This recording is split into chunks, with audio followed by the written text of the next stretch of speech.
Good evening, everybody. My name is Alicia, and I'm the host of Black Girls Den Podcast, a podcast all about womanhood. And today I have some lovely guests here because if you did not know, July is Fibroid Awareness Month. And we have some lovely, brave souls that want to share their experience dealing with fibroids. I think it's important as a Black woman to be able to see people who look like you, to know how to navigate the healthcare system and lack of healthcare system as well. So I invited some people to come and share their stories, and so we can kind of learn, maybe like signs or things to look for, or conversations to have if you dealt with this, or even if you know somebody that dealt with this. So if you do, please like this, please share this with them, and let us know in the comments as well. But I will let them introduce themselves, and we will get into the conversation. I will go with Deandra, and then we can go Nay, and then Contea. All right. Hello, everyone. I am Deandra Smith. For a living, I am an educator. I've been with my school district for about 18 years. And I'm just excited to talk about my journey with this fibroid business. And shout out to the educators.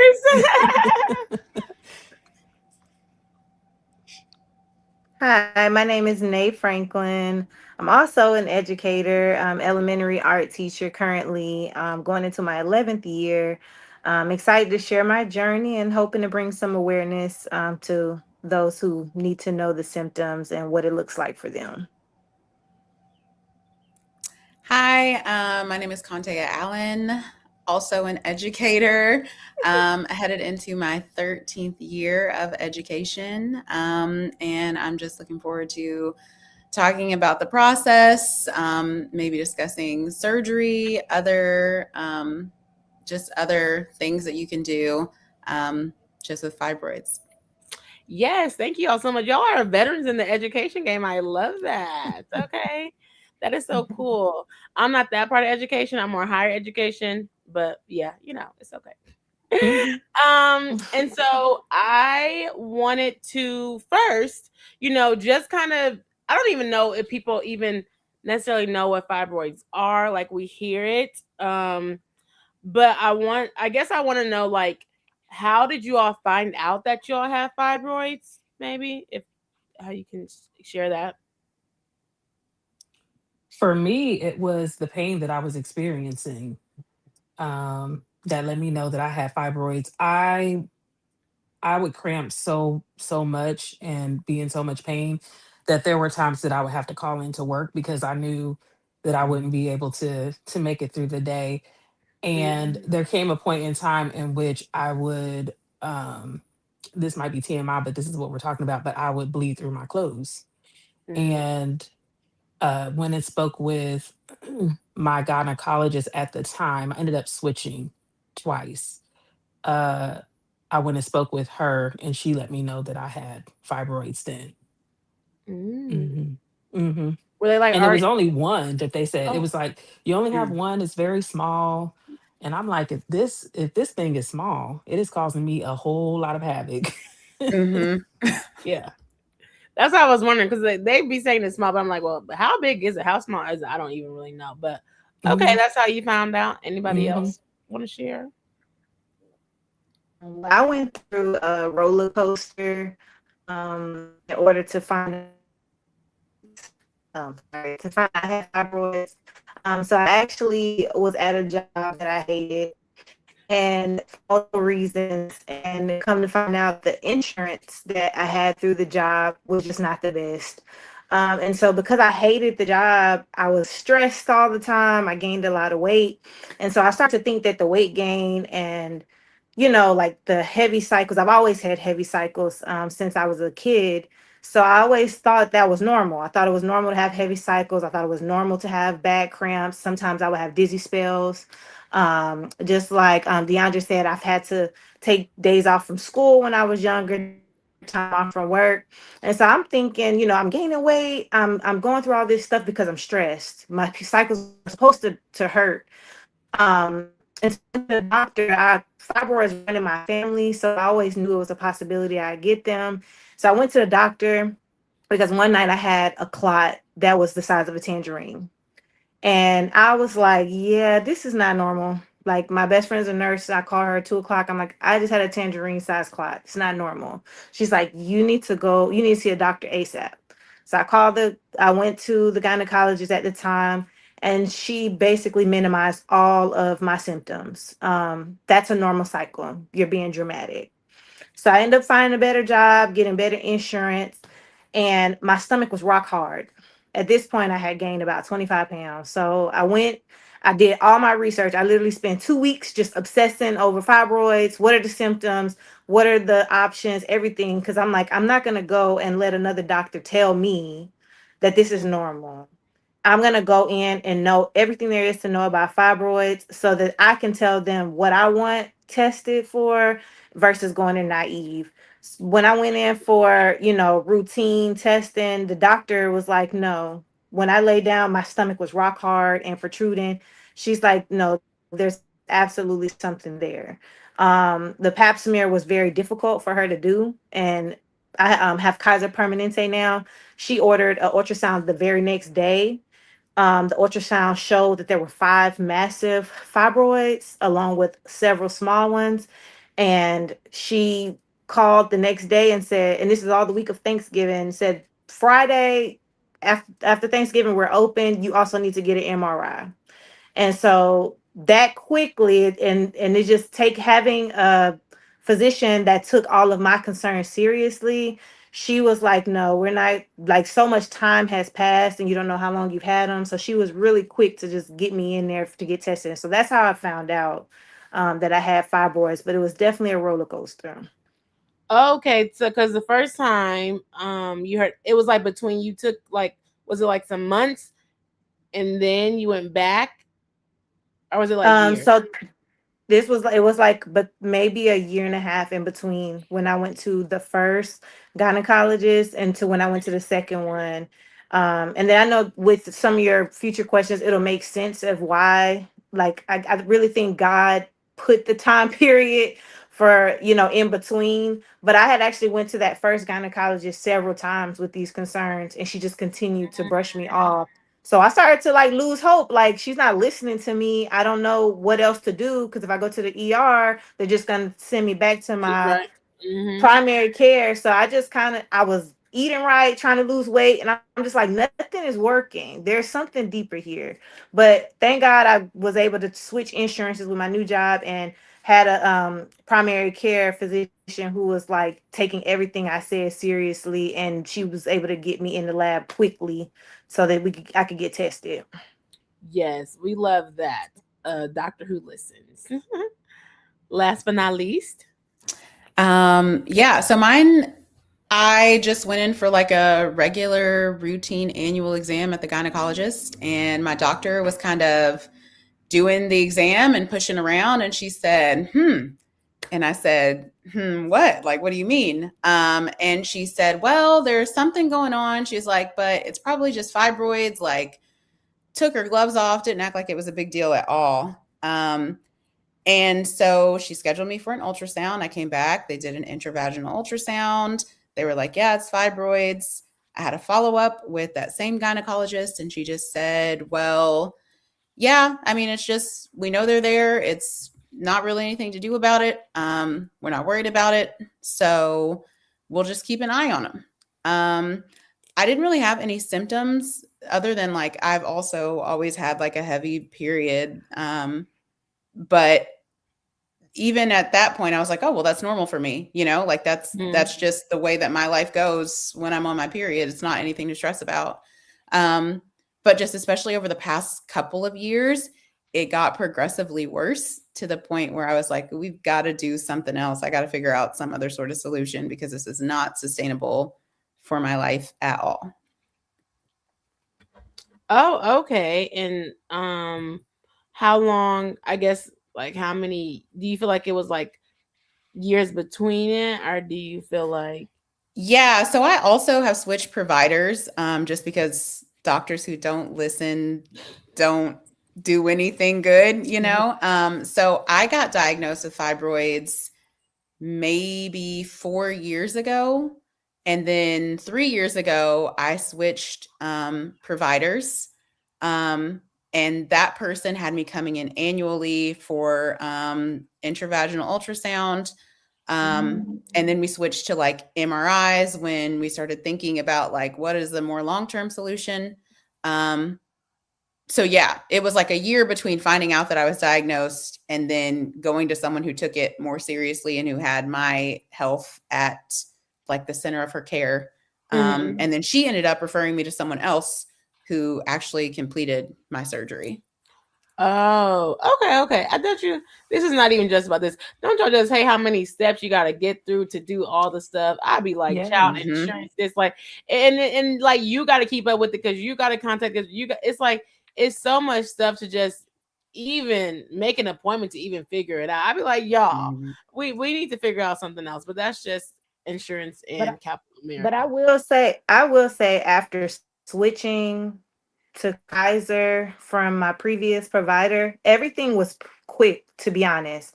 I went Mm. for my pap smear on Monday, my ultrasound was Tuesday, I had my MRI Friday. The following week, they had already scheduled my surgery, my pre-op appointments, my post-op appointments, and my iron infusion. So that's Oh, the difference. When you find a doctor and you have good health care and they take everything that you're saying seriously, I saw the difference. I literally had to wait a year and a half between having a horrible provider and a horrible doctor. And mind you, both were Black female. Because that's Oh, the question I get all the time too. Yeah, both were Black female, but once I went to my current primary care physician, everything was like within a week. I already had my surgery scheduled for, even though the surgery was 2 months later, I already had everything scheduled. So everything happened quickly once I found the right provider. and who was your new provider? Black or was she something else? She's Black as well. Oh, okay, just make sure. I know, and that's so interesting because when I lived in Georgia, I heard Kaiser was horrible. So I'm so glad that you had a good experience. I never had Kaiser, so I don't know, but I'm like, I hear two different experiences. So, but that is true though. Like, No, I've I'm had like, a great experience. Yes. I'm like, that's No, I'm really saying cool. I've Like, had great experience with Kaiser. yeah, how quick it was to be able to go. And it's just like, okay, like take my pain seriously. And I feel like sometimes like our pain does get dismissed and different things like that. Because even when I asked my doctor, like, it's not about me, but about the fibroid, she's like, oh, it's okay. But I'm like, if it grows, then that's not okay. And she's like, oh, okay, like, we're not worried about it now. Okay, you're not worried about it now, but it's like, I'm worried about it now. And so it's just like, what do you do? And then you got to go and do all this research on your own because they're not worried about it until it gets to be bigger. It's like, no, I don't want that to happen. So I think that that's good that like yours kind of went fast and stuff. But it's just so sad the stories that you hear. It's just like you have to wait and wait and wait. It was just like it's a waiting game. Like we don't want to keep waiting. So yes. The next question, you all kind of shared about it a little bit, like I guess how it changed your day to day, but how did you all feel? Like I guess some people knew they had fibroids. I didn't know. Like, how did y'all feel when y'all was like, "Oh, okay, this is like it's fibroids. This is why I've been having these issues." I would say for me too, when I first found out, it didn't really bother me, Mm-hmm. but I ended up having a miscarriage in 2018, and Oh. they were saying that that was the reason why um I was not able to carry is because of the fibroids. And the bedside manners were poor because once they said, I mean, they tell you like, I'm sorry to let you know, Miss Smith, you had a miscarriage. Um, so when the actual gynecologist came in there, she was saying, "So when do you want to schedule a hysterectomy?" And I'm like, "Girl, I just found out that I lost this baby. I don't Yeah. want to schedule anything right now. You know, Yeah. I wanted more to be told to me about how I could minimize them or have them removed. Not just it was just like from one extreme to the next. Mm-hmm. Yeah. Oh yeah, I do, and that's I get confused because yes, it's like hold on, like can we just like where's the human part in the thing? Like, what do you mean just schedule something? I get confused too because I hear that you can have babies with fibroids, but then I hear a Mhm. lot of people they get surgery to remove the fibroids, but then sometimes it comes back in pregnancy. So it's just like even all that like all those questions. It's just like it's so much unknown. You don't know. So I'm sorry that that lady was just so rude. Good gosh. Yeah, I think it depends on where the fibroids are. Mine was at the base of my cervix, so they would Oh, have needed to be removed. oh, okay. But Yeah. and they weren't, and but they didn't give the option to remove them. Is that No, was? she wanted to go straight for a hysterectomy. Yeah, and I'm like, Hmm. huh? Okay, Hmm. it's okay. Does anybody else want to answer that question? I know when I found out I had fibroids, I was ready. Like I was just like, I've been living, I was always sick. Like that was something, and I had to apologize, like in my mind, to my students, because I used to always blame them for me being sick all the time.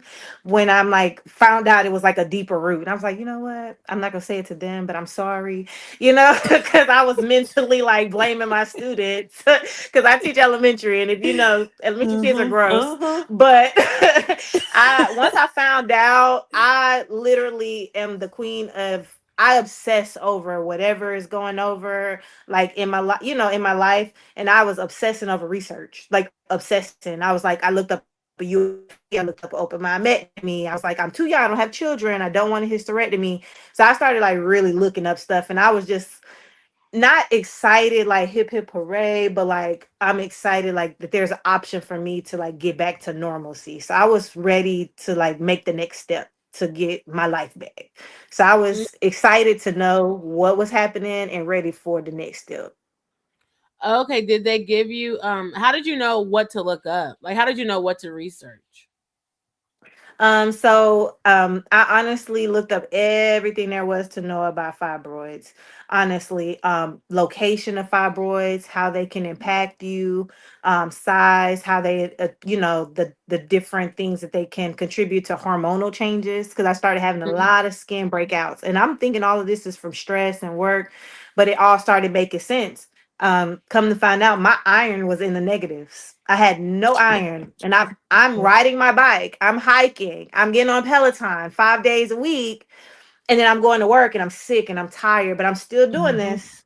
And so it's like once you know, like I'm not the, and unfortunately, it sucks to think this way, but it's like when you learn, like, I'm not the cause of the reason I'm feeling like this. I'm not the cause of me gaining weight. I'm not the cause of me being sick.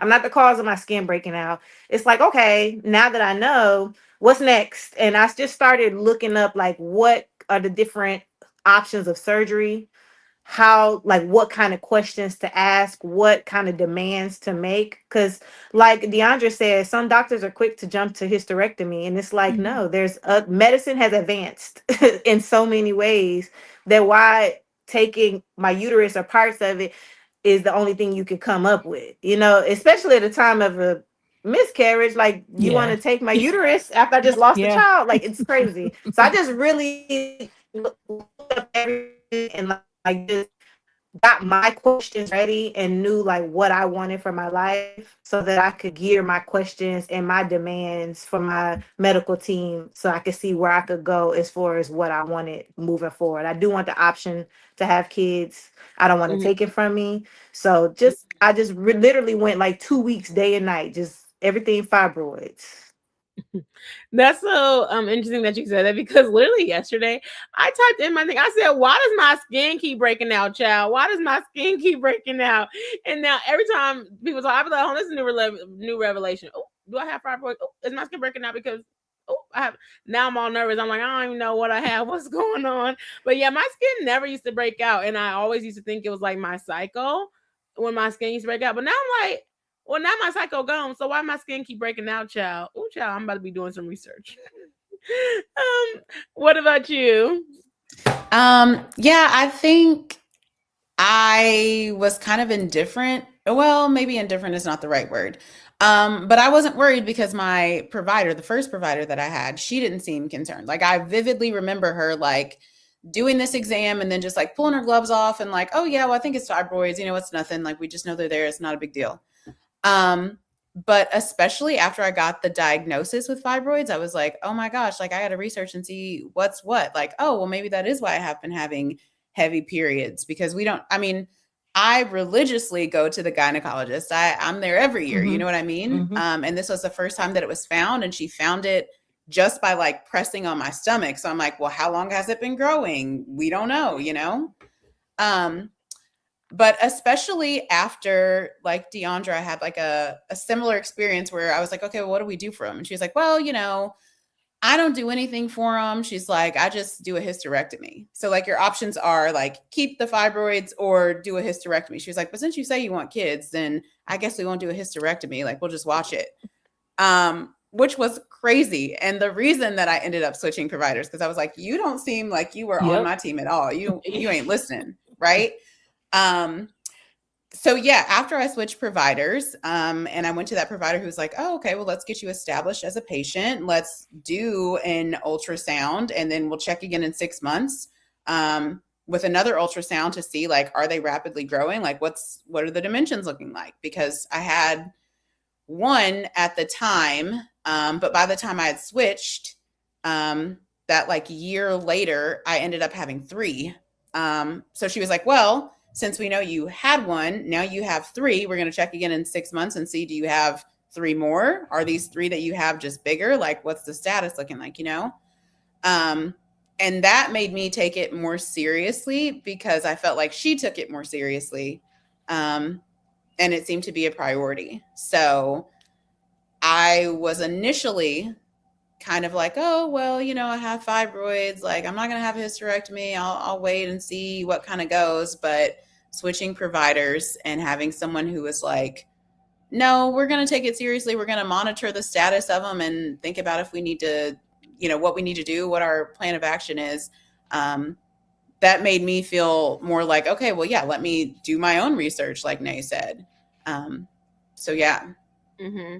Yeah, my provider was like, you know, we're not gonna worry about them. Oh no, they love to be like, oh yeah, you know, fibroids are normal in African American women. Okay, Mm-hmm. if they're normal, then why don't Yeah. you know what to do? Right. Yeah. Yeah. I'm so Mhm. confused. If it's so normal, like, give me some Mhm. options.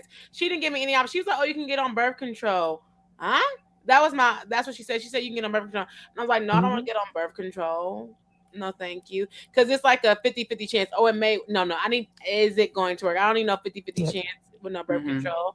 And then I did want to ask, like, because like before I didn't know about fibroids, but it's just so interesting because I was watching Girlfriends, and so then when I was watching Girlfriends, Maya had fibroids, and then they were like meaning she was so scared and nervous. But then she, when the doctor came in, I don't know if this is true or not, but she was like, oh, you know, you could do like therapy, like, you know, you could do like hormone therapy and stuff like that. And so when I heard that, I was like, I know it's a TV show, but it's like, why don't we have the option? Like, I don't know if you all ever got that option, or if there was something else. Like, did they ever offer you like, oh, you know, you can do hormonal therapy, or like, were they ever like, oh, you should change your diet? Like, was there anything else that was offered? You know, like in the conversation. Yeah, once I switched gynecologist, yes, she offered me three different options, I believe. One of which was it was some kind of procedure in which they, I guess it's done like laparoscopically, I'm not sure, but anyway, they shoot something to the fibroid and it like disintegrates it. Was it like But lasers? Mhm. maybe that's what it was. Mhm. But the way that she described it, she said where yours is located, it's a it's a 50-50 chance on whether or not this thing is going to hit it. Mm. So it was that, it was birth control, and then there was another medication that she would have given me that was going to deteriorate my bones. Huh? Oh. And yeah, and I said, well, I don't want to do that. You're supposed to take it for 2 years, and it wasn't a guarantee that the purpose of it was to mitigate your fibroids. It wasn't a guarantee that it was going to do that.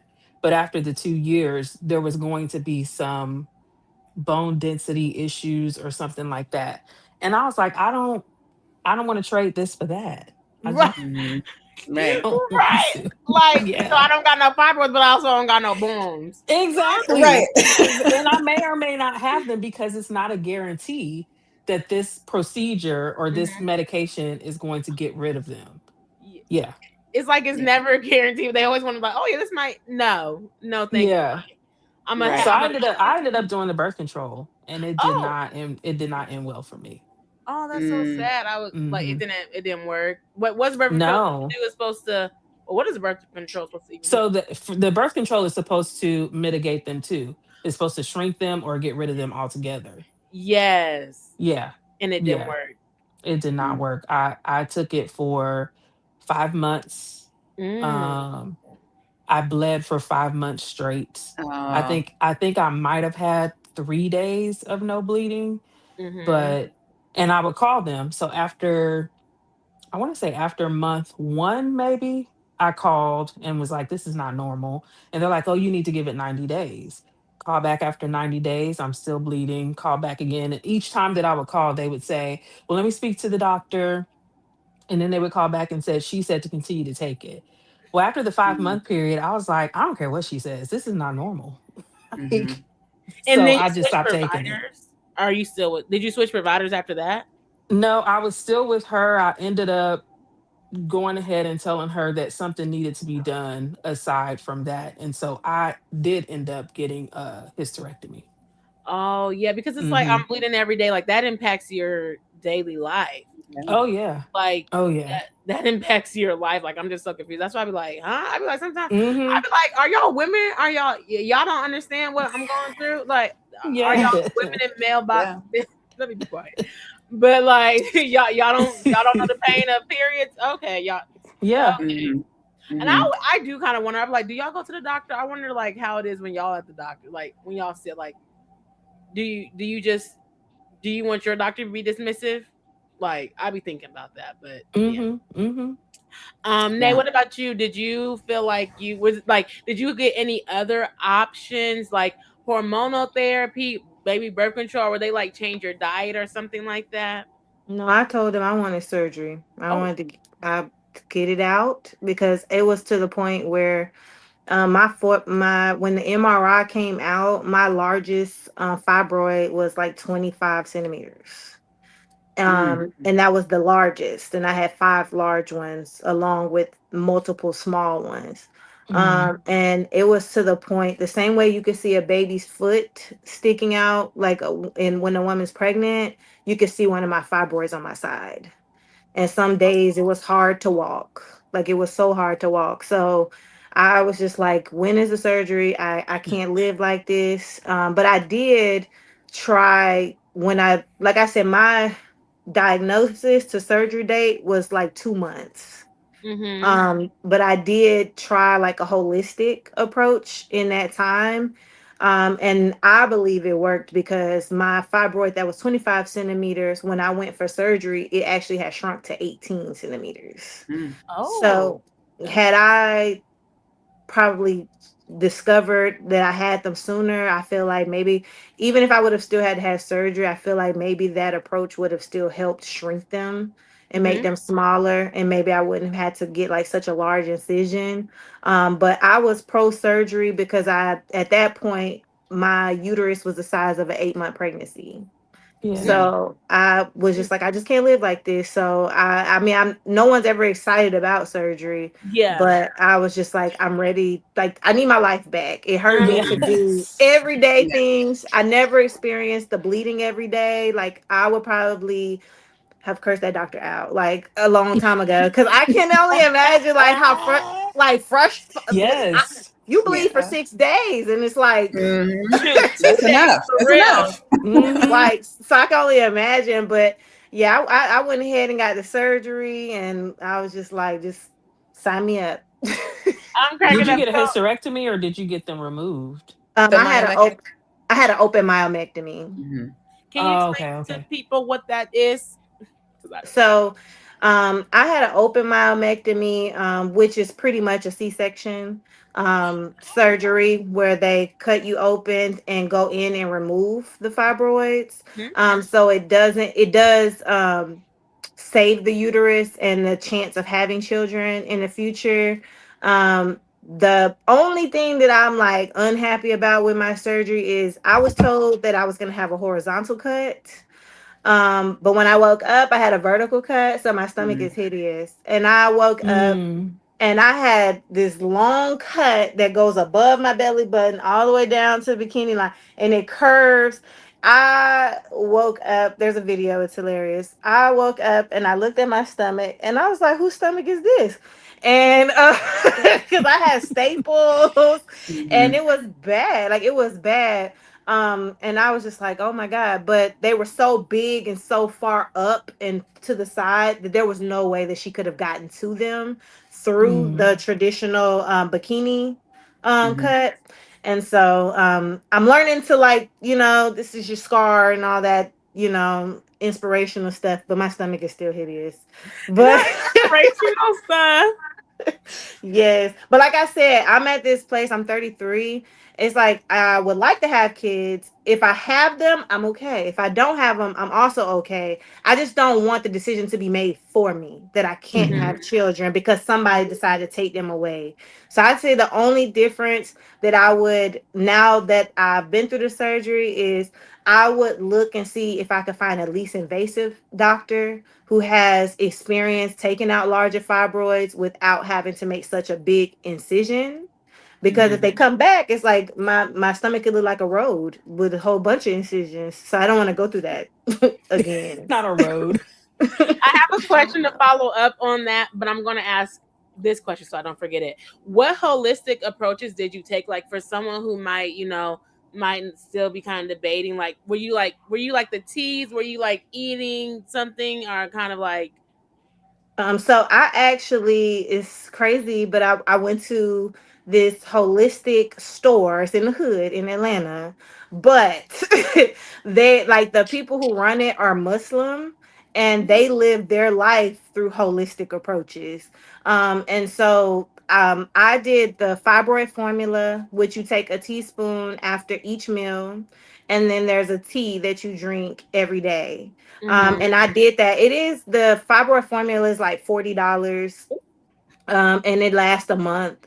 And then the tea is natural herbs, and they give it to you. They weigh it and give it to you enough for the month. So I would say like maybe about $55 a month. So I actually still drink the teas mm-hmm, because I know the fibroids can come back. that's And good. so I'm just trying my best to like Mm-hmm, minimize like how rapid, like if they come back, let's pray they don't, but if they were to come back, how rapid they grow. mm-hmm, But also they have other options too. Like the guy was telling me there's another option that's it's also a liquid that you take, but you dispel them. Basically, you birth the fibroids. It shrinks them Mhm. over time, and over time they shrink and they separate from the mm-hmm. uterus, and then you basically the same way you would have clots or cramps, Oh, they dispel that way. But I was like, mine were too big, so I didn't want to try that because I didn't know how long that would take.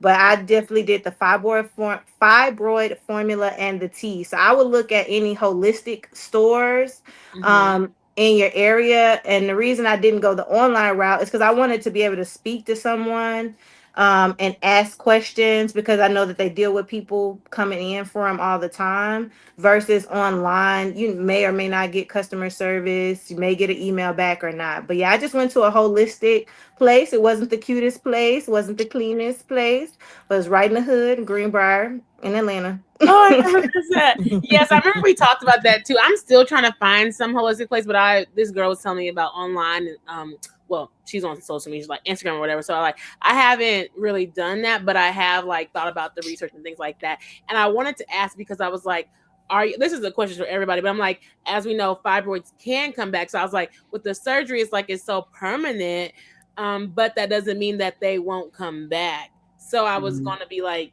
is there any like Conte, like, is there anything that you're doing? Were you nervous about like, oh, they might not come back? I mean, or they might come back. Were you nervous about that? Yeah, I'm actually like tomorrow will be 8 weeks post-op for me. So Okay. I'm still pretty new in the healing process and I've had a lot of complications too, so that's a whole different thing. Mhm. Mhm. Um, but I have tried to minimize my sugar. Like I try not to do sugar. I try not to do a lot of like fried things, just because I know that diet can impact it. Um, And listen to um, me. listen, it's hard. It's a process, but like, that's what I'm trying mostly. And then still just moving my body. Like I was really into CrossFit before I had surgery, and I just got back into the gym like a couple weeks ago.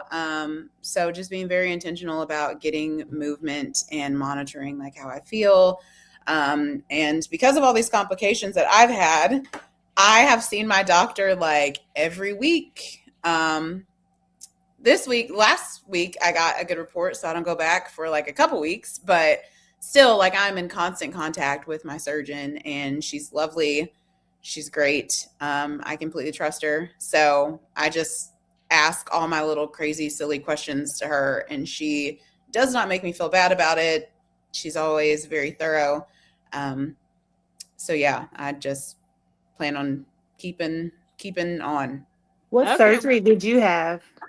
I had a laparoscopic myomectomy, which Mm. she said, like, it depends on if we can do it robot assisted or not, based on if we can get the robot in there, like if there's space. Because I had Mhm. my fibroid was my biggest one was 9 centimeters, but during surgery she found that there were actually 4. So all this time I was thinking I Oh, had 3. Actually, there was 4, and she found that in surgery. But she was able to get it all laparoscopically. Yeah, can you please explain for the people what is laparoscopy? Can't even say the word. Can you explain? So yeah, laparoscopic, it just means like the small incision. So I have like one incision on my right side, then one above my belly button. I have a bikini line cut. That's where they like pull all the fibroids out. And then I have 2 little holes on my left side. But those are just like all the little robot arms. They Oh, go in there. robots. mhm. Yeah, yeah. So it's like robot assisted, but like the Oh, surgeon is looking. oh. So those are just the entry points for the robot arms. And then, like I said, the bikini line incision, which is where my fibroids were too big to just take out. So they have to Yeah. like cut them up and they put them in a little bag and then they pull them out this bikini line incision and then they like glue that. Ooh. It's the Mhm. robot for me. I'm already nervous. I just Yeah. It's like I'm the least invasive. Mine was kind of the like least. Nays when she was talking about her cut. So my hysterectomy was supposed to be laparoscopic, Mhm. but since my fibroids were so big, I pretty much had a C-section of a surgery. So my Oh. recovery time was longer than Mm. what they anticipated. Okay, while we're here, we're going to talk about the surgery, but this is womanhood, and as they were saying, she was like she wanted a horizontal one versus a long one. Hmm. As we know, like body image and stuff is really big, and we want our bodies to be cute. And I've heard that a couple of times. Like people are like, "Oh, I got this," but like, so now you have scars on your body, and like now you have like you might. Like it might grow insecurities. It's like, oh snaps, I got this, but I have that. Like, how do you, I guess, deal with maybe maybe it's like the mental health about it, like the mental part of like dealing with, oh my gosh, I have to get surgery now. Like, oh, not to sound like what is it called when like what is it called? Like not beauty standards, but like um Superficial. yeah, but like okay, it's like dang, now I do have these like scars on me, and it's like this is for my health, but like how do you all feel about that? Anybody can answer, like, or did you even think about it before you got had the surgery? Yeah. Nay, did you want I to go first? I definitely thought about it because like I said, I obsessed. When I say I obsessed, I'd wake up in the middle of the night and watch a video because people actually share a lot about the prep for surgery and after surgery on TikTok. Mm. Mhm. So if you type in open myomectomy, you type in UFE, you type in fibroids, like people Hmm. like vlog their journey of when they found out up until wearing scar tape for the scars. And so I had seen some people's scars and I'm just like, yeah, I was so nervous or whatever.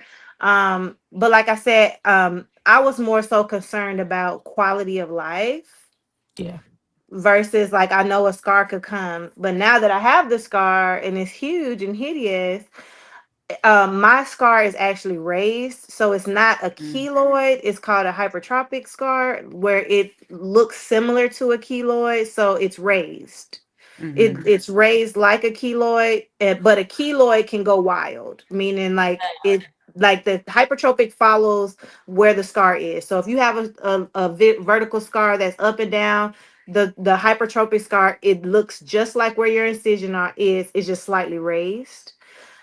And so I was like calling the doctor, like, what's happening? Mhm. This is not normal. And you know, when you have such a major cut, and especially for how much damage I had, I actually had 21 fibroids. Mm. God dang. My Yeah. right. My largest fibroid was the size of a cantaloupe. My second largest was the size of a grapefruit, and the Mm. rest of them were about the size of navel oranges. So I was walking around with 15 to 17 pounds Mm. just from Yeah. fibroids, Mm-hmm. Mhm. and they were crushing my organs and crushing Yeah. other parts of my body. So it wasn't even just the invasion of the uterus and cervix and surrounding areas. They were doing damage because of how much they weighed. Yeah. And so my doctor's like, I had surgery February 10th of this year. And I'm just like, I'm sorry, but even right now, I'm like, okay, time has passed, moving on. When is my body gonna be normal?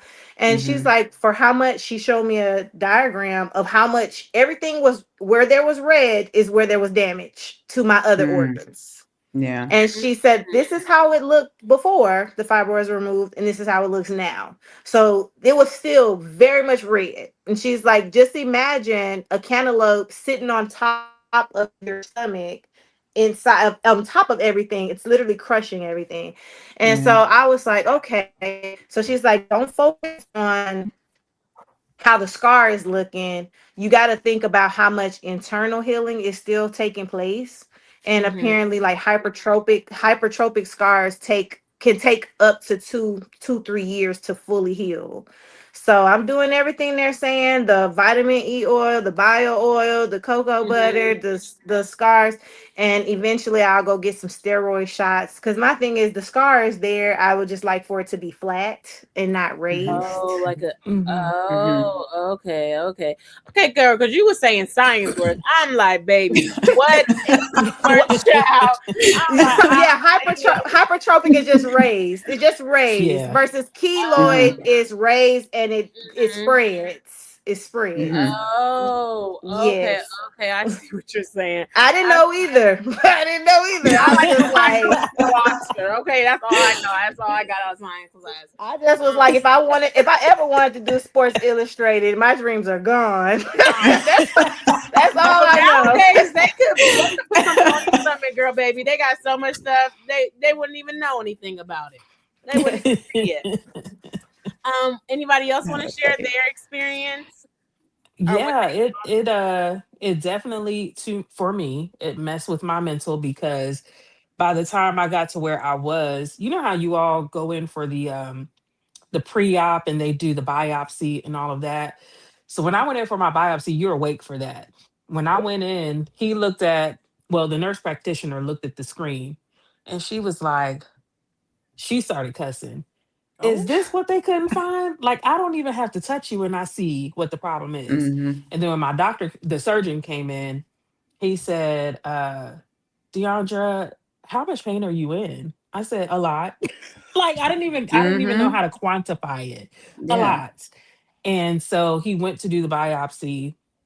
Y'all, I started crying. I was in so much pain. And he said, we're gonna have to schedule this as a surgery. I'm gonna have to put you to sleep in order to do the biopsy and then um come back and have you do pre-op and all of that. And so for me, it was one of those things like what Nay was talking about, where you want to be able to make the decision for yourself on whether or not you need to have a hysterectomy or have them removed or whatever. Well, from that, he said, there's no saving your uterus. The fibroids have collapsed your uterus, and they have, how did he phrased it to the effect of rearranged your anatomy, is what he mm, said. Mm. Yeah.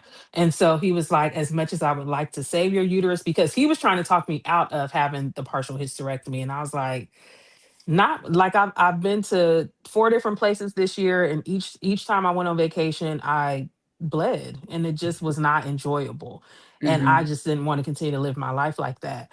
And when he said that there was no choice. Like they couldn't be saved. I had to grieve not being able to have a child. And Mm. so I remember one time being in the shower and just crying. It was like Mhm. me processing. I journaled before the surgery to try to just grief it out. Um, but yeah, it does something to your mental, and you journaling and prayer.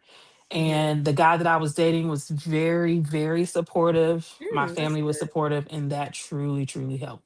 Yeah. That's so good. I love that Mhm. that support. That I was trying to say vein earlier, and we talked about this offline too. But because within womanhood, like it's so much of like when you're gonna have kids, like it's like Hmm. kids kind of like make not I want to say makes you, but like quotations like it's like okay, you married, you have kids, like that's like when you made it in society, and it's just like Hmm. so many things happen. It's like you have to kind of grieve, like people are grieving these things, like you know how you didn't have basically you didn't have an option. That's not your fault that you didn't have a choice, but then to society be like, oh, she don't got no kids. And it's like you don't know what's going on in people's Mhm. bodies. You don't know what's going on in people's uterus. And it's like stay out of women's uterus. Like so many people are asking Mhm. questions. Now a lot of people are more vocal because we have social media. But I know people who like have not who weren't able to have kids either and stuff like that. But it's like I'm not gonna ask you like, oh, why don't you have kids? Why? Like, you know, there's just different things. So I think that that's also important too.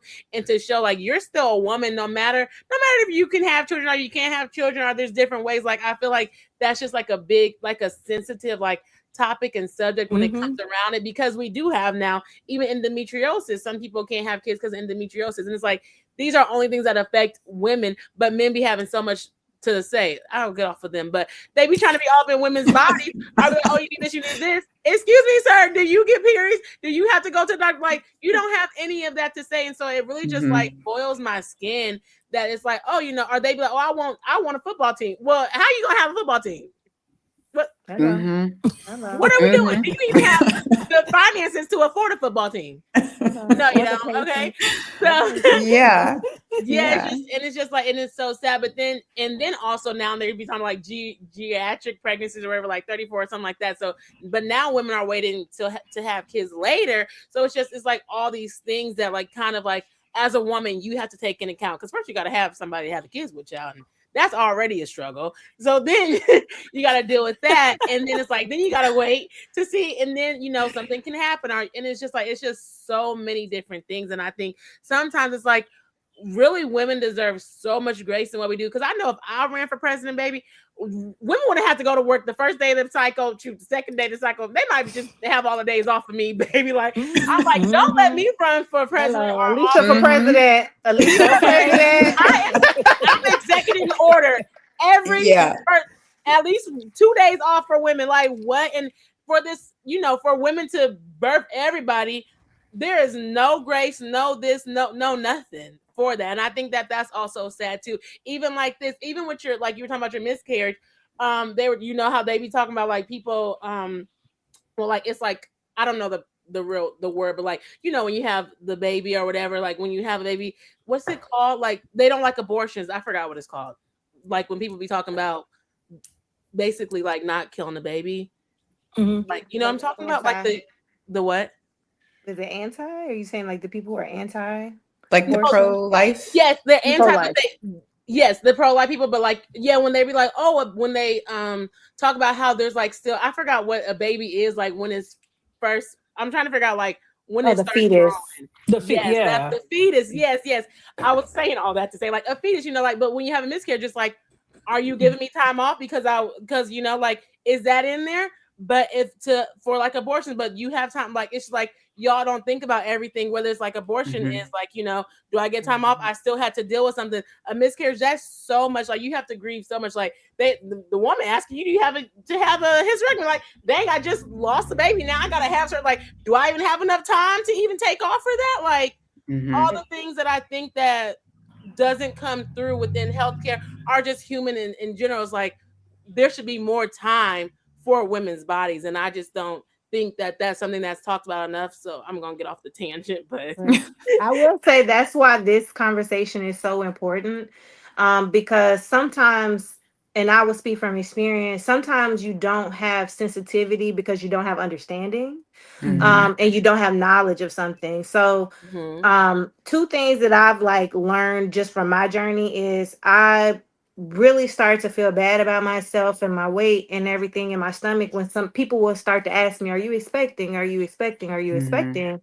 And I was just like, no, I'm just fat, you know, like, but it not knowing why I'm causing weight, that was very sensitive because I'm gaining weight. I'm thinking I'm just gaining weight, but to others, I look pregnant.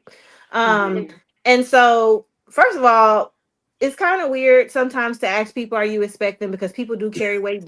People do carry weight differently, Yeah. Mhm. Mm-hmm. but also I've learned to be sensitive in other areas as well. Because sometimes you see people, you like, girl, you losing weight, and whole time you have people who are trying to gain weight. You have people who are Mhm. losing weight because of medical reasons. And Mm-hmm. so sometimes I've caught myself and I would have already said, "Have you lost weight?" And I say, "Wait, is that the goal?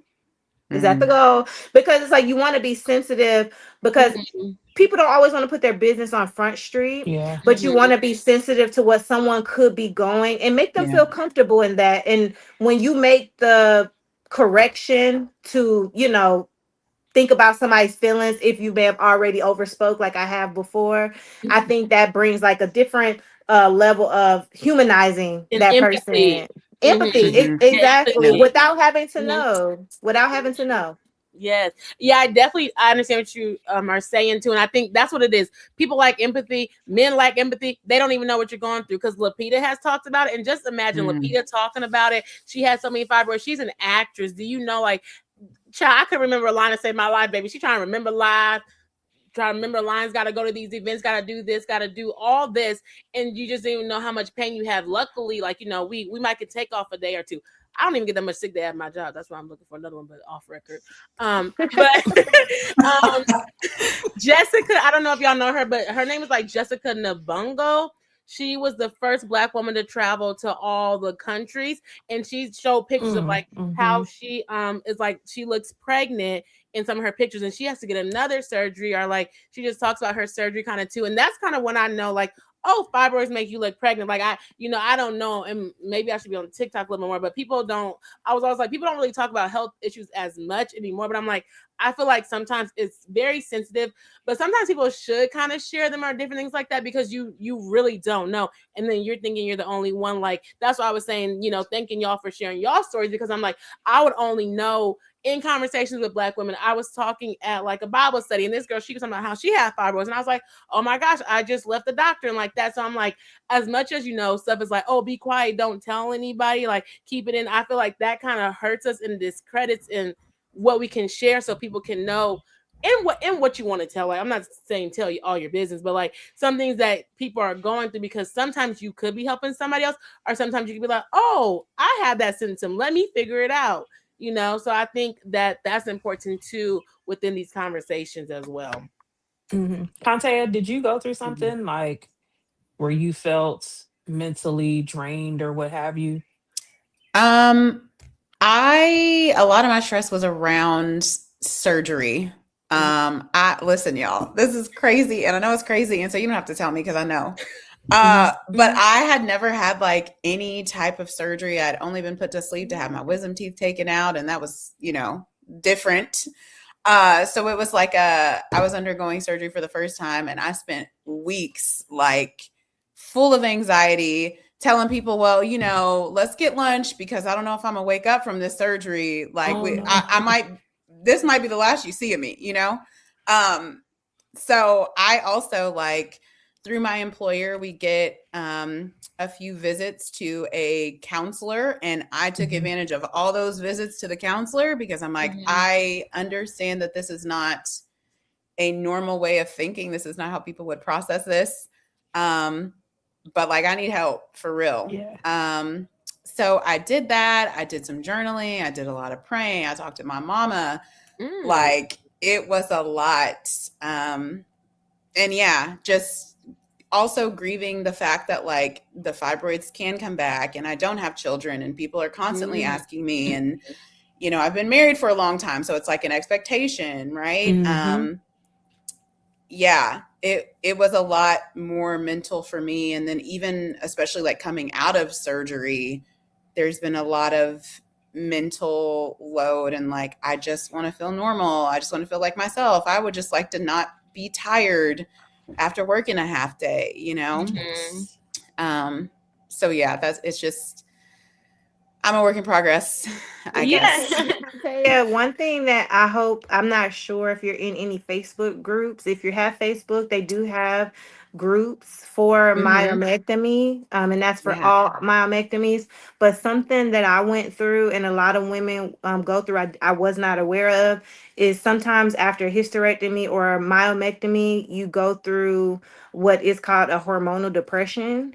Mhm. So your Hmm. once your heart, like, if I'm not sure, Deandra, when you had your surgery, but a lot of times after your surgery, 8 weeks is for your physical, for you to be able to go back to work. You're not gonna be 100% because Mhm. I'm like 4 months, 4.5 months out, and I still go through the fatigue at times. Yeah. Mhm. But when if it's normal to find yourself like sad, random like sadness comes. That's because Yeah.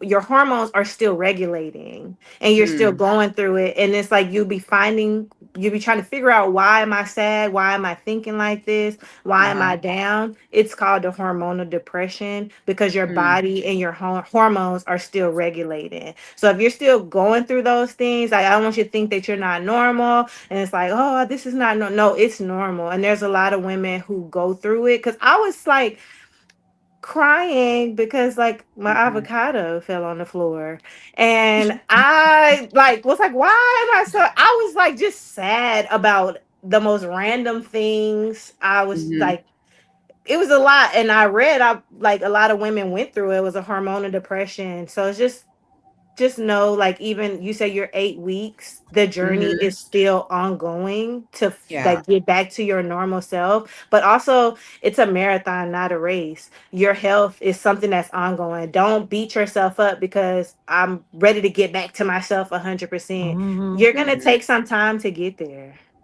Yeah. I really appreciate that. I wrote that down Hmm. because I am gonna look into it because y'all be going through it. Yeah. So I appreciate you pointing that out, and I am gonna research that.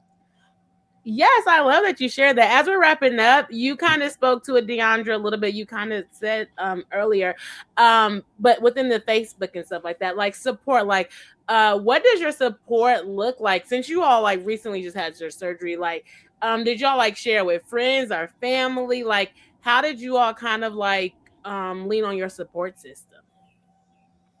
I had, oddly enough, my mom had had a hysterectomy Hmm. the same. So I had my hysterectomy 2024. Oh. I was 45 then. My mom had her hysterectomy at 45. Uh-huh. And I think Mm. that it runs on my mom's side of the family because a lot of my cousins, none of us have kids. And a lot of us have had hysterectomies because of fibroids.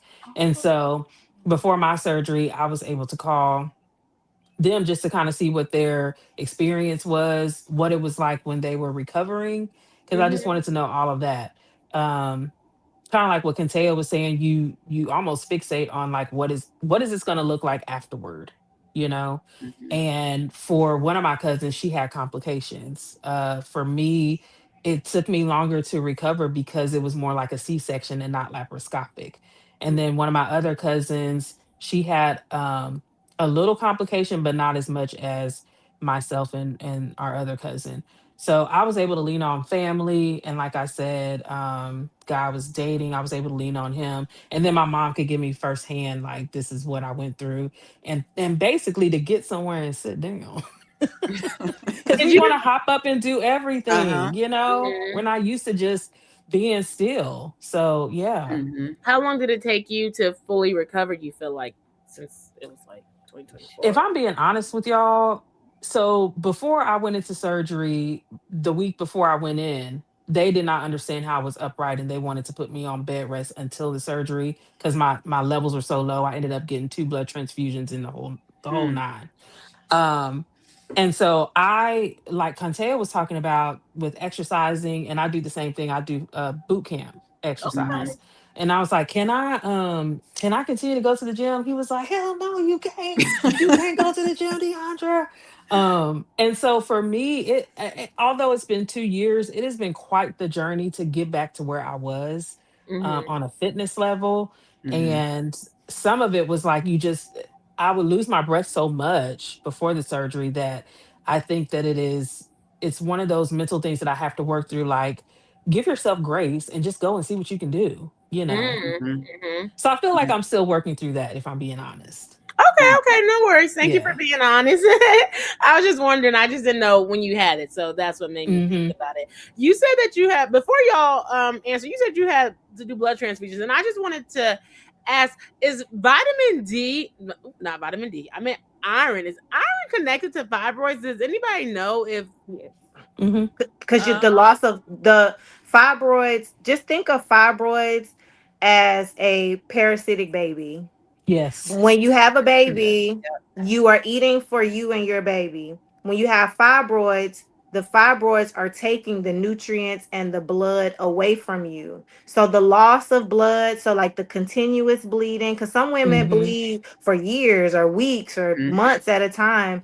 When you're losing that blood, you're losing your iron. That's the fibroid is taking that blood supply from the rest of your body, which is mm, taking your blood, which is making your iron, it's making your iron deficient if you have any left. So a lot of times Mhm. people have to get iron infusions. So it Hmm. is connected, but it also is connected to vitamin D as well. So iron levels, vitamin D, a lot of time they tell you take calcium. There's a lot of things that comes because it's a parasite. It's taking away from everything that you need versus leave. It's not like it's taking enough for itself and for you. It's taking from you. It's selfish. Absolutely. oh, Yeah. okay, okay. Because Hmm. yeah, when I went to the doctor, she was like, "We have to know." She was asking me about my like cycle and stuff like that. I was like, "My cycle." I was like, "I don't think I don't bleed a lot." So she's like, "Well, we have to figure out." That's what we have to figure out why you bleed, like why you lose them. I'm like, I don't know. I don't know. I do know I'm anemic though, and so Yeah. Yeah. I did the like I got the infusions. I don't know if that really helped or not, but so I'm just like I don't understand. But trying to ask her, and then it was just a mess. But that's what made But me that think could be about the it. cause. Yeah, that could be the cause of you being anemic because I'm no longer anemic Oh. now that I Yeah. don't have Same. the fibroids Mm. because I've gotten Yeah. the iron infusions. My doctor actually gave me Gallifrey before my surgery, which stopped me from bleeding, period. So it stopped me from having cycles, stopped me from Mhm. any potential loss of blood prior to my surgery. So I wouldn't be deficient in the blood I need and I wouldn't have to get the blood infusions. Mm. Mm. But that's probably a main reason why you are anemic if you do have Oh, it's because fibroids. if I have fibroids, they could be Yep. taking the blood and that could leave me anemic. Yeah.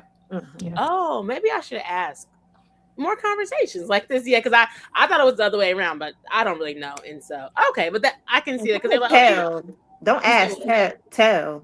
Hey, Oh, I believe this is mm, why, and I think that oh, y'all should. You have to kind of be aggressive. you really do I know. agree. I do understand that. I gotta know, but I was thinking of anemia because I know my mom, and so you hear like that's hereditary and stuff like that. But I don't know if my mom ever dealt with fibroids because she's just never said anything. But I understand being like, okay, I think this is why I'm anemic because of this. So I definitely understand you got to voice and tell them about what's going on with you. But I just wanted to Mhm. ask that because I feel like it was something that I thought about. So we'll go to the next person about the support and we'll wrap it up. Can tell you or Nate can go. Either one. Okay, tell you can go. Okay. Um, I am fortunate in that I spoke to everybody who would listen about this upcoming surgery. And so a lot of people checked on me today. Actually, somebody reached out and texted and was like, "Hey, how's everything going?" Um, but I was really able to rely on my husband, who like took a couple days off work. He like was sitting with me when I was sleeping in the recliner. Um, yeah, it was a lot. But also, I mean, he was here physically. And I had some visitors, other visitors physically, but just the mentally, there were people who checked on me every week and people who called me. Um, and I found that I was able to be super vulnerable and people were just like, well, what do you need? Can I get you some soup? Like, do you need me to come do your laundry? Like, you want me to just sit with you?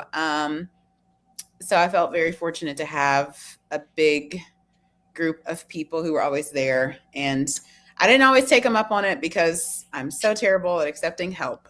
But it was really nice that they thought about me. Mm-hmm. Um, yeah, yeah. Okay, I love that. I love that you're using your voice and you're, accepting the help. Mhm. That's great. Hmm.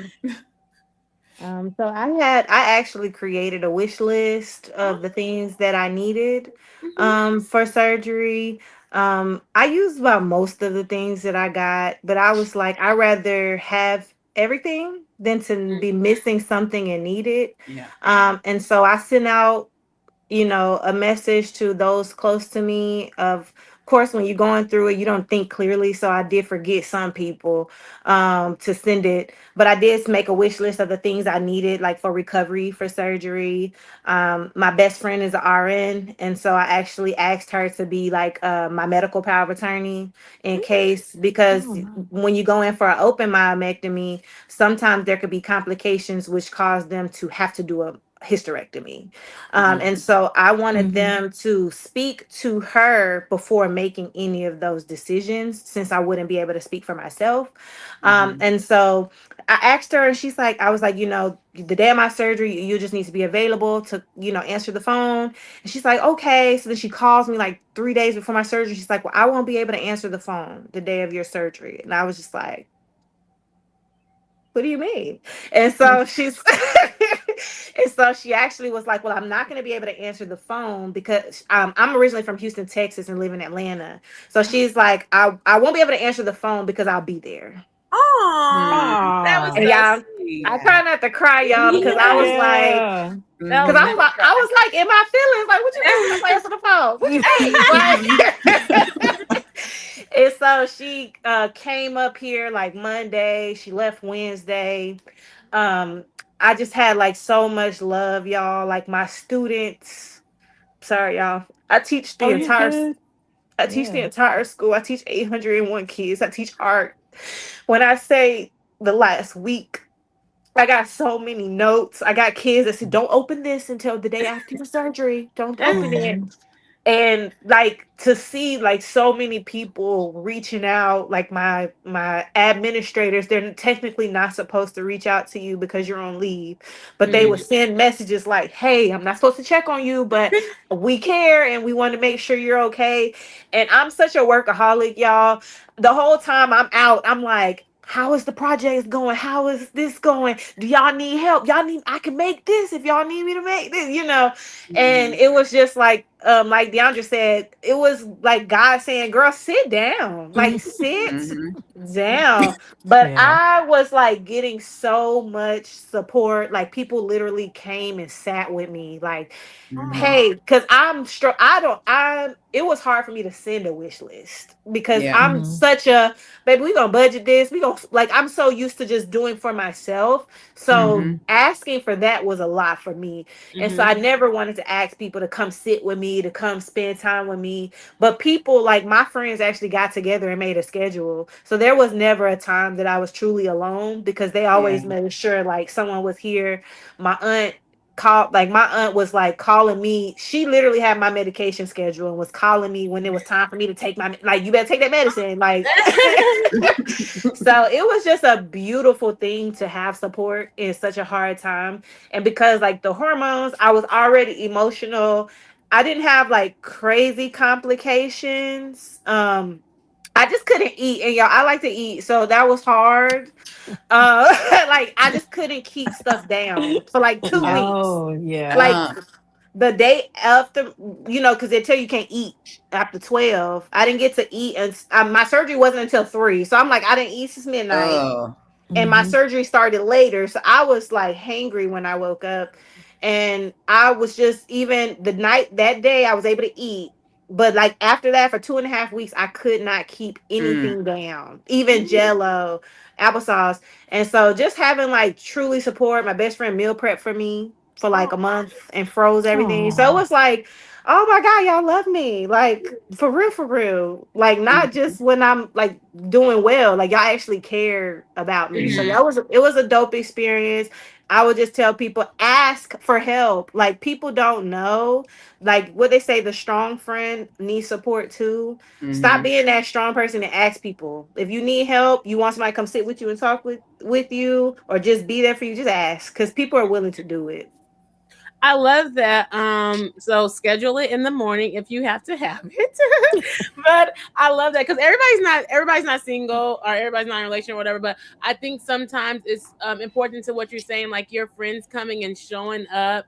And for people who are not in a relationship, sometimes I feel like sometimes you might have support, you might not have support. Are you, like you said, you live away from your family too? So I think it was really great how your like friends showed up for you to like be there. That's so sweet. And I think sometimes like in this day and age where people, they might not be married, they might be single. I feel like it's kind of so hard to really try to depend on people. So I'm really glad that it was a beautiful experience that you were able to depend on people and they came and they were like, they showed up. So I really do.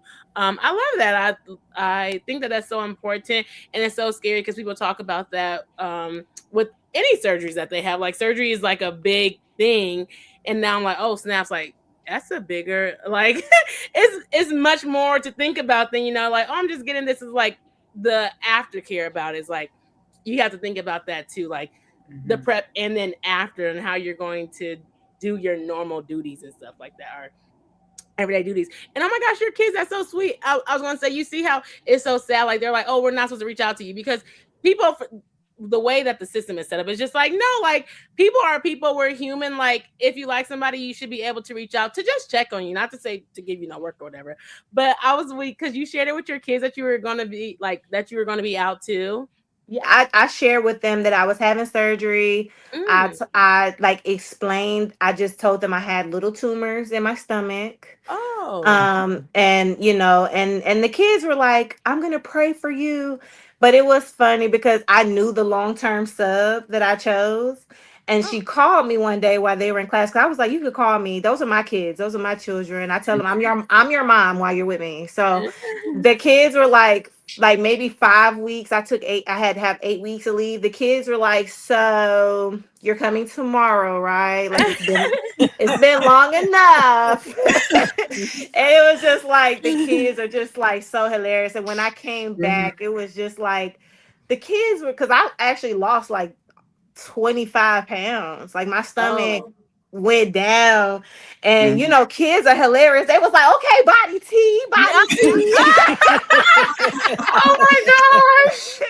Of So I just course. I just needed to laugh and like to be just surrounded. Like kids, they might not understand the medical terms and the things, but they understand you're sick. Did you drink tea? Yeah. You're back. You feel Mhm. better. We have our teacher back. All right, let's go. So it was just a dope experience to know that I love them and to see them have an opportunity to give love back to me. Oh Yeah. yeah, I do love that. That is so sweet too. Not they coming back. They was looking for you. I am cracking up. Yeah, and that's another thing too. Like even this conversation is like, okay, like you gonna have like 2 months of recovery. Like you need sick time. You need all that time to just be able to even have the surgery. So I think that that's another thing too, as what I was saying earlier, is women should have more time off. But that's just me. Um, Okay. as we. Okay, I Oh, said one thing. I want to. I mentioned it earlier that it was the perfect time that I discovered that I had fibroids, because when I left that other job, when I started my new job, you can't qualify for FMLA till you've been there a year. Hmm. So Mm, when I got diagnosed, I actually had just made a year in a month. Oh. got oh, you. that's Yeah. why you're saying it was perfect timing. So it was perfect timing for Mm-hmm. me to get short-term disability. So even though I didn't get Mhm. all of my pay, I was able to get FMLA, which protected my job. I was able to get short-term disability. So had I came straight from my old job and got diagnosed right away, I could have not had job protection, short-term disability, or anything. So it literally worked, even though it was like a year and a half gap and I had to deal with the pains and stuff, it was able to like work out for me on the financial part, on Uh-huh. Oh. protecting my job. Yeah. Yeah. I Mm-hmm. love that, and the fact that we have to have our jobs protected because people don't understand that things happen. That's a whole nother situation. So I won't go on the soapbox with that. But I do want to thank you all as I wrap it up. I know I have went over time, but I want to thank you all so much for sharing your stories. As we end, if you don't have to say anything, but if you do, what would you want other women to know about this journey, or what advice would you give? Or if you don't have anything to say, that's fine too. I would say that I would tell people you are not alone. This conversation, Deandra and I live in the same city, never met, had similar experiences, I think recently I posted on social media a couple different times just talking about my fibroids. And in doing that, I found out that 2 of my cousins have fibroids and had no idea. And these are cousins that I feel pretty close to, So it's just, Alicia, kind of like you were saying earlier, people don't always talk about things and it can feel so isolating. Mm-hmm. But the reason that I even started thinking more practically about surgery is because this girl that I went to high school with posted about her journey on social media with fibroids and like shared pictures and talked about her provider. And I felt empowered enough then to reach out to her. And I'm like, okay, well, maybe surgery is an option for me, So I would just say, like, try to find your people that you're comfortable with, be vulnerable, talk about what it is that you're going through, and just realize that you're never alone in anything. Yes, I love that. And shout out to actually you, because you're really the reason why I even decided to do this so quickly. Shout out to you, yes, because you were telling me that you're having surgery, but like me, I don't try to be invasive, so I don't really ask any questions. But when you posted that, I was like, oh my gosh, I remember that it was Fibroid Awareness Month, and I forgot, and I did want to do it. And I was like, oh my gosh, when I seen you posted that, that's like literally when I created my thing, and I was like, oh my gosh, like I need to, bring people through. And then we were just talking about. So shout out to you for sharing it. And I love that. And even like Deandra was saying, like, all your cousins have. It's just like you had said your cousins had, and like people are talking about it. So I feel like people, I don't know how it is, but yeah, I was like, shout out to you, because you're really the reason why I did the live. So thank you for being on here. Yes. Anybody else want to share?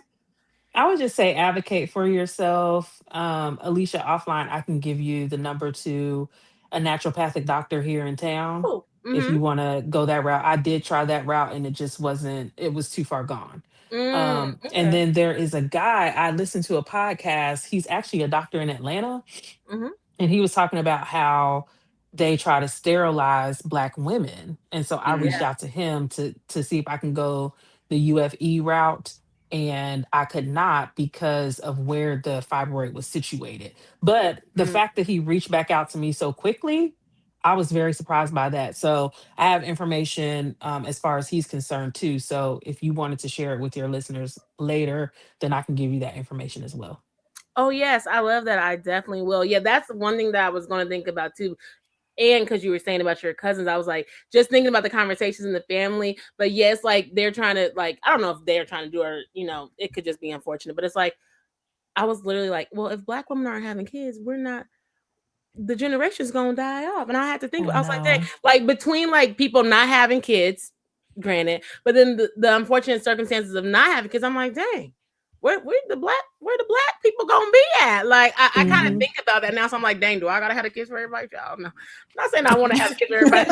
But I'm like, dang, I'm like, shoot, I feel like I need to have the kids, because it's just like, hold up now, where is the Black, like we need some more Black girl magic. Okay, like I think about that. So that doesn't, it kind of like makes me sad, because even when I was going to, like, they're like, oh yeah, this one lady was like, oh, I had to get a hysterectomy. It was like the lady in the front, I was telling her I was having issues.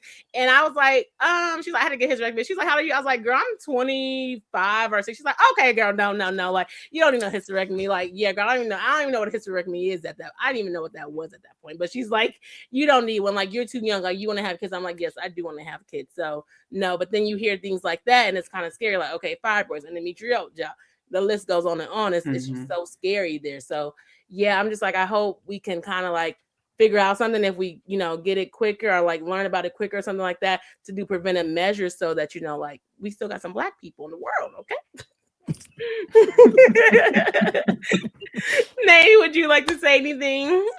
Yes, I would just say listen to your body. Like, Yeah. even if it's symptoms for something else, just listen to your body. You know what's normal and what's not normal. Mhm. I literally was sending a message to my doctor. It's like we texting at this point. But no, like we pay them. We pay Yes. Period. them. Yeah. They work for us. They're not doing us a favor. So if you Okay. have to message them and reach out to them several times because you're concerned about something, do it. Do it. And then also, I would just say, if you have fibroids, if you think you have fibroids, or if you're supporting people with fibroids, there are different causes. We wear white on Instagram. I Mhm. know in Atlanta, July 25th, there is actually a fibroid awareness 5K. And they Mm. raise money. So look in your city to see, is there a race? Is there an organization? Is there a foundation? I personally started maybe 4 years ago, before I even knew I had fibroids. I give pads to school. I go and give Mhm. sanitary items, because there are girls who have fibroids as young as being teenagers and don't know it, and don't have, it's sad that pads and sanitary napkins and things are not free, but do something to support other people. Fibroids is not going to be my identity. Mm. However, I Mhm. am always going to, it is my mission now to advocate for it. So this will be my first time doing the 5K. I plan to do it every year. If anyone Mhm. ever has questions, come talk to me, because I would probably share too much, but I rather my journey, and I can connect you Yeah. to other people who Mhm. have had it, versus you feeling like you're alone. So know your body, reach out to your doctor, you pay them. They work for Mhm. you. Period. Bring awareness, support the cause, and yeah. Yes, I love Mhm. that. And she really will, because I actually did reach out to Nay actually, and she really gave me a whole bunch of information. I was gonna ask you, do you know Latoya Dwight? Hopefully I'm not putting out her government, but um she the isn't that hmm? isn't that the founder? Because Of We Wear White is founded here in Atlanta. I don't know if. no, well, no, it was the 5K. Oh yes, the founder of that 5K. Yes, I don't know her personally. I've been in the same rooms with her, but yes, Uh-huh. I'll be actually able to like talk with her a little bit at the event. So The yeah. world is so small, because she was supposed to be on this live today, and Oh, she's doing stuff for Oh. the 5K. And I was like, oh my gosh, I was like, let me tell my listeners, because people could be in Atlanta. I was like, there's a girl that's going Mhm. to be on here from Atlanta too. I was like, I'm not in Atlanta no more, but that was so cool. So I actually posted it on Facebook, and she actually reached out to me after I did my thing. A couple people reached out to me after I like posted the thing that I was having this. So I was like, oh my gosh, that's such a small world. But yeah, she was like, yeah, I'm doing my 5K. So sadly, she's not able to make it. So we might do another live. But to hear that you're going to that, I'm like, yo, that is crazy how small the world is. And so Mhm. yeah, I think that's really cool. I know I'm like, it's not my identity, but I think that also like just bringing it to the forefront, I don't really have much to share about it, but I think bring it to the forefront and talking about it is very important. And so Yeah. if like this live, make sure you share with your friends. If you know people who are going Mhm. through it, check it out. Share this with them, and share your stories too. If you are comfortable, make sure that your voice is heard. And also like, comment, subscribe to the podcast channel. Does anybody have anything to promote before we get off? I don't know what y'all do in the okay, no promotion. Mhm. They're educators. Okay, so shout out to the educators. And thank y'all so much for joining. Thank you for the comments. Shout out to Kiwan. Good evening. I hope you all enjoy this live. And we will be back with other awareness months whenever we have some on the calendar. Bye.